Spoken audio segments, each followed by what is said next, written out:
La radio est un art aveugle. Yeah, it's quite cool. Et ensuite, Au début, c'était des déformations, c'était des coupures. il y avait un crocodile qui dormait dans l'herbe. Et ensuite, les bébés sages, ils s'étaient perdus. Énormément, très méchants.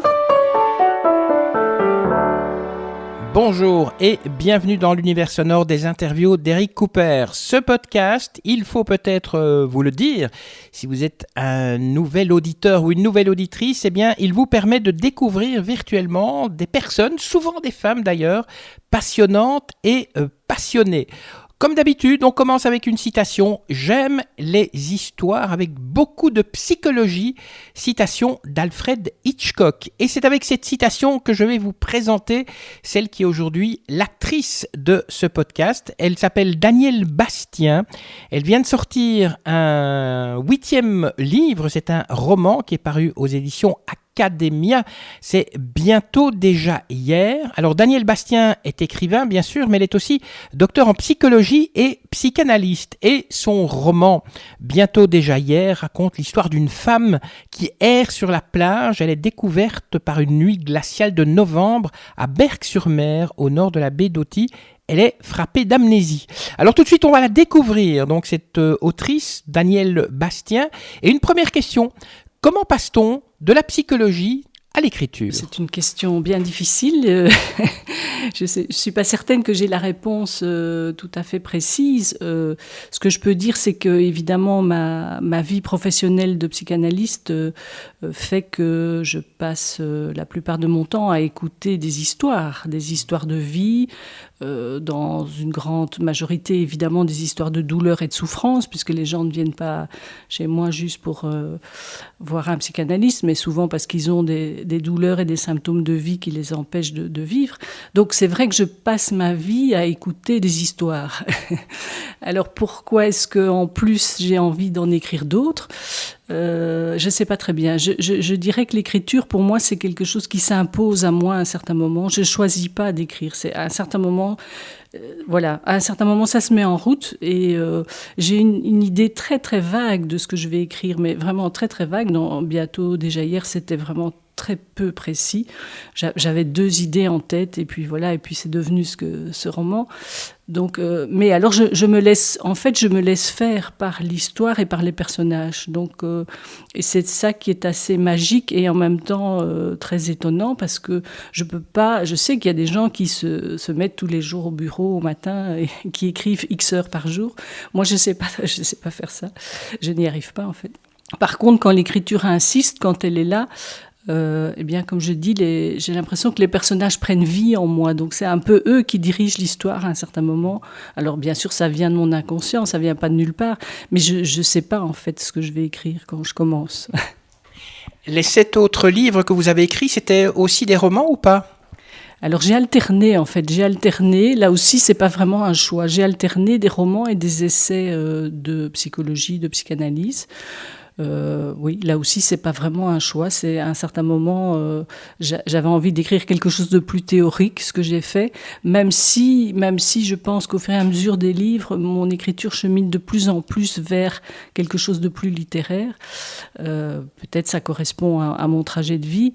Et le dernier essai que j'ai publié, donc c'était juste avant ce roman, qui s'appelle La valse à 3 temps, l'histoire du travail d'une psychanalyste. Je raconte en fait des histoires comme celles que mes patients me racontent, mais c'est pas vraiment un roman, mais c'est plus vraiment un essai non plus, quoi. C'est déjà plutôt de la littérature, je pense. Vous êtes né en Belgique, vous vivez aussi une partie de votre temps en France, vous avez travaillé comme sage-femme en Afrique.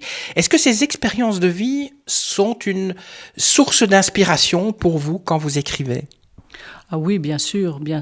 C'est vrai que parfois je me dis, mais ma vie à moi, même pas seulement celle de mes analysants, de mes patients, ma vie à moi, c'est un roman. Alors je ne sais pas pourquoi j'ai besoin d'en écrire en plus, parce que j'ai vécu beaucoup de choses très différentes et voilà, très, très multiples.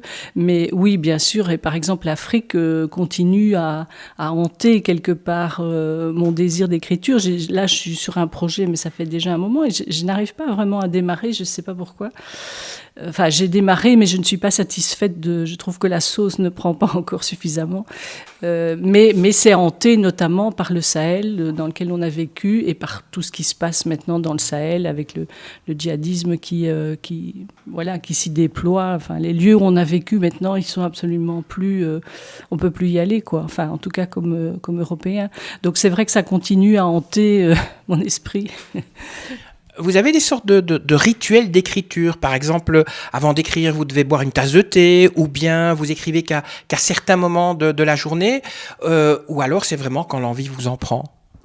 Mais quand la machine s'est mise en route, comme je disais, hein, donc il faut qu'elle se mette en route, mais quand elle est vraiment mise en route et que les personnages commencent à vivre en moi, à ce moment-là, c'est vrai que j'écris plus tôt le matin et j'écris, je démarre très vite, c'est-à-dire que je prends en effet une tasse de café et puis je me mets à écrire, jusqu'au moment où je suis fatiguée, parce que moi je peux pas écrire toute une journée, je sais pas comment font les autres, mais moi je peux écrire 3-4 heures et puis après je dois m'interrompre.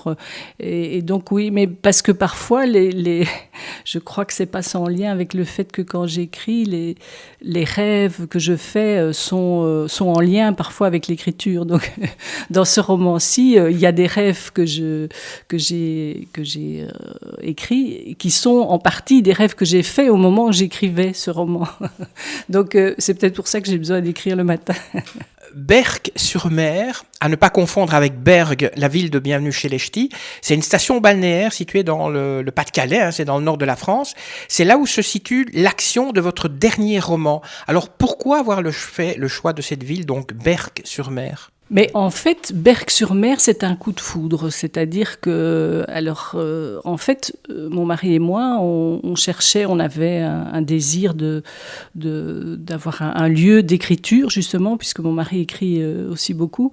On avait envie d'avoir un lieu d'écriture et on a visité plein de choses. On a eu plein de pistes différentes, qui nous ont menés de ci, de là.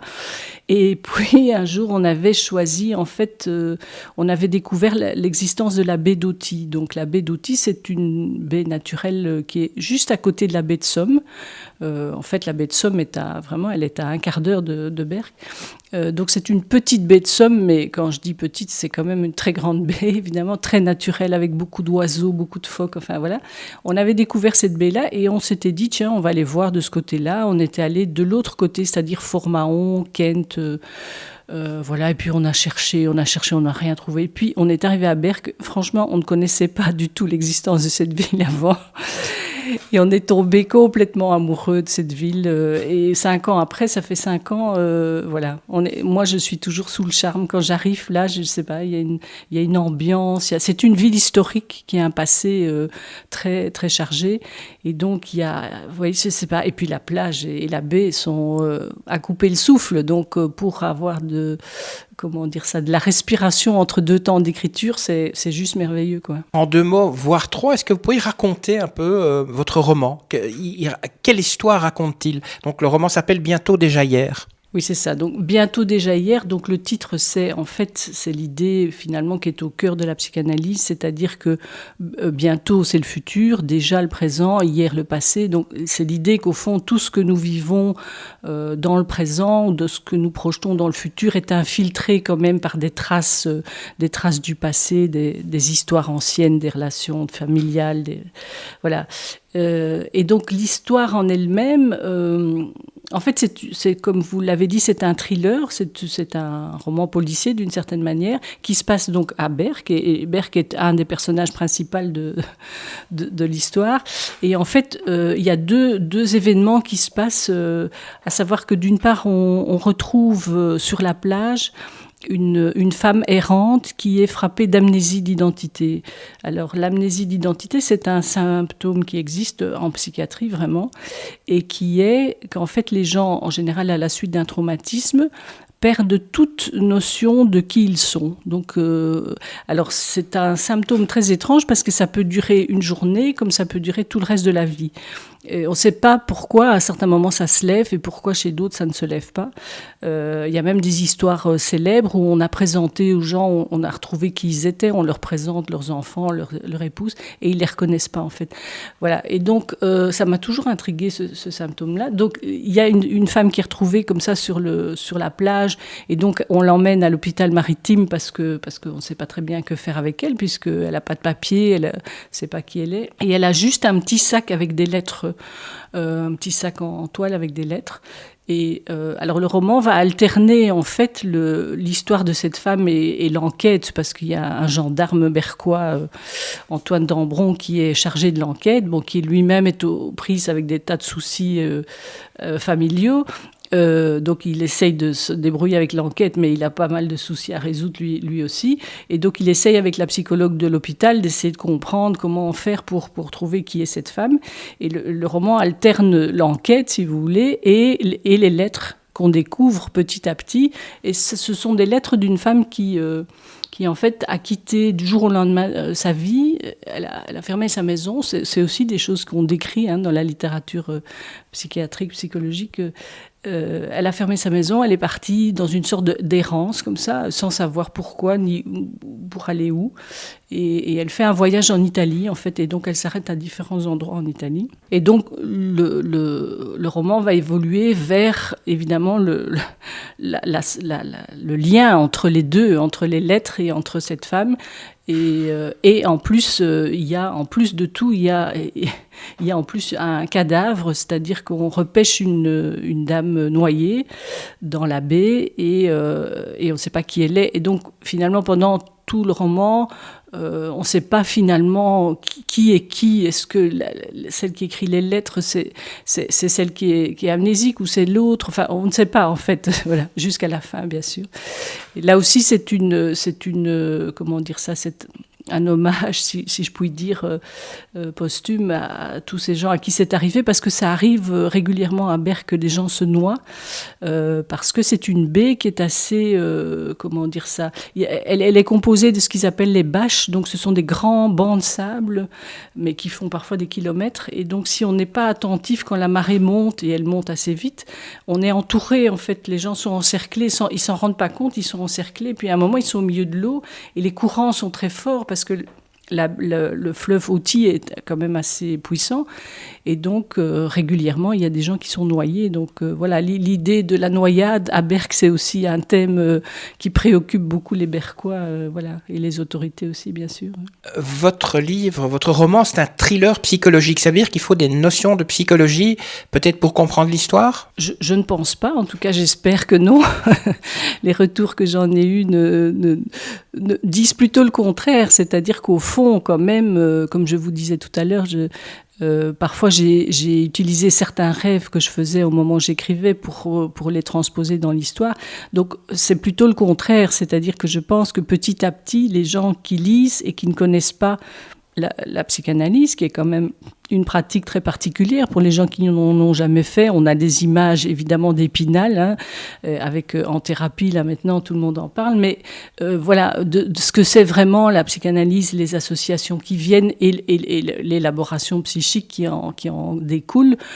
Finalement, les gens ne savent pas ce que c'est s'ils l'ont pas fait, et donc ce que les gens me disent, c'est que en fait je les amène à travers une enquête policière, je les amène à comprendre comment ça fonctionne la psyché et qu'est-ce qui fait que certains symptômes comme ça peuvent à certains moments apparaître ou disparaître, évidemment, ou être... puisqu'il y a quand même une clé de voûte dans l'histoire. Je ne sais pas si je ne vais pas révéler l'énigme, mais il y a une clé de voûte quand même qui est la transmission transgénérationnelle et les secrets de famille, en fait, Donc, dans ce livre, il y a une sorte de message que vous adressez au lecteur, et quand il a fini la lecture, il peut en tirer une leçon ou pas? Une leçon, je ne dirais pas, mais peut-être, j'espère en tout cas, comme dans d'autres, finalement j'essaye de faire ça depuis longtemps, je crois, c'est en vous répondant que ça me vient comme ça, mais je crois que j'essaye depuis longtemps, sous une forme ou sous une autre, de dire quelque chose de ce que c'est cette drôle de pratique qu'est la psychanalyse, parce que d'abord, ça fait partie évidemment de mon identité principale et que je suis psychanalyste d'abord, et voilà, que ça occupe beaucoup mon esprit, mais aussi surtout parce que pour moi, la psychanalyse, c'est vraiment une rencontre humaine que j'ai faite dans ma vie. Je pense qu'il m'a apporté énormément de choses et que d'une certaine manière, j'essaye de restituer ce que je peux, comme je peux, et de dire aux gens, vous savez, alors je ne dis pas ça comme ça, mais vous savez, moi un jour, c'était pas facile, j'ai rencontré des analystes et je pense pouvoir dire aujourd'hui que ça m'a sauvé la vie, enfin que ça m'a permis de dépasser des choses qui étaient quand même très très importantes. Vous dites que les choses qui ont construit notre identité, on les ignore. Ça veut dire qu'il y a des événements de notre vie qu'on efface comme ça, d'un coup ? On les efface pas, c'est le psychisme qui les met de côté et qui les refoule. Si on prend le terme de Freud, le refoulement, c'est un beau terme parce que ça veut bien dire ce que ça veut dire. C'est mis de côté, mais ça peut faire retour à un certain moment. Donc c'est un peu ça le fil rouge de l'intrigue. À un moment, il y a quelque chose qui fait retour et évidemment qu'on ne peut pas se souvenir de tout ce qu'on a vécu parce que sinon on aurait quand même un cerveau bien encombré. Et puis, parce qu'il y a des choses qui nous marquent sans qu'on le sache, et d'autant plus quand on est évidemment tout petit, quand on est avant le langage, on entend des choses, on vit des choses. Alors, pour la majorité des gens, heureusement, ça n'est pas toujours dramatique, ça peut être juste une construction d'identité, mais personne n'échappe à ça. On est construit par les liens sociaux, c'est-à-dire par les interactions qu'on a eues avec les parents, avec leur discours, avec parfois certains mots qui sont imprimés en nous sans qu'on le sache. Alors il y a des choses qu'on sait, évidemment.